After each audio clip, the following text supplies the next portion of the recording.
In this video, I'm going to talk about set of commands that are very necessary before I start working with R.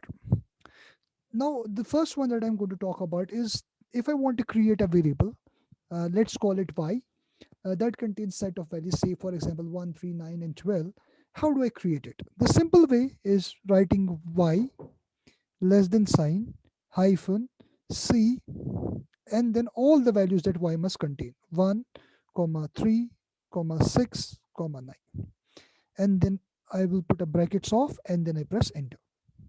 So R has stored all the values that y must contain. This C command over here is called as concatenation. Now concatenation command helps me to join all the values that y must contain. Now one of the important things you must remember over here that R is case sensitive. I used small y to represent the variable y.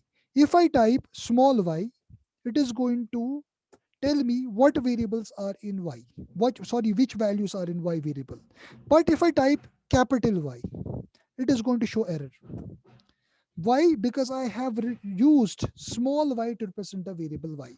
So in this manner, R is very case sensitive. So you have to be very cautious once you are typing the commands and once you are naming the variables. So even if you are using small letters, then you must follow them in the further commands as well.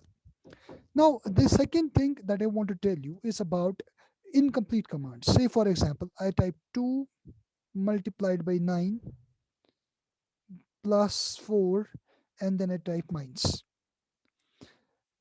and I press enter.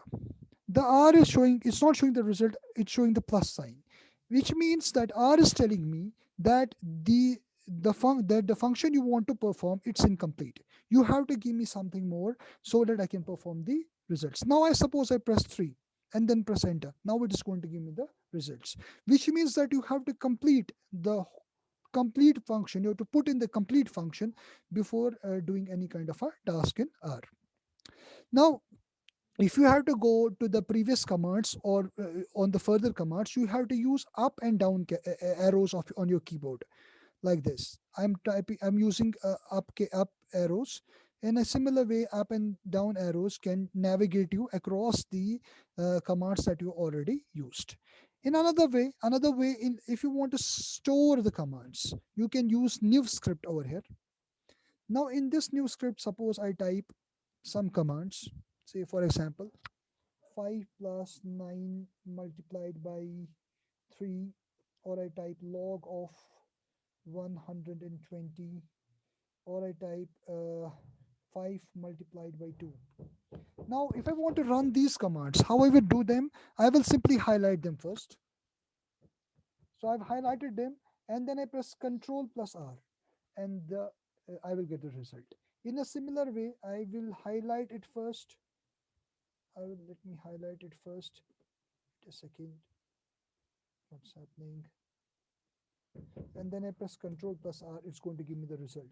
Over here, I'm going to highlight it first and then Ctrl plus R, it's going to give me the results. Now, if you want to navigate through the commands, you have to use up and down arrows and it is going to navigate you across the commands that you have used. So suppose previous command was 5.5 multiplied by 2, so it took me there. Before that I calculated log of 120. Before that I calculated 5 plus 9 multiplied by 3, and so on. It's going to navigate you across the commands that you have already typed.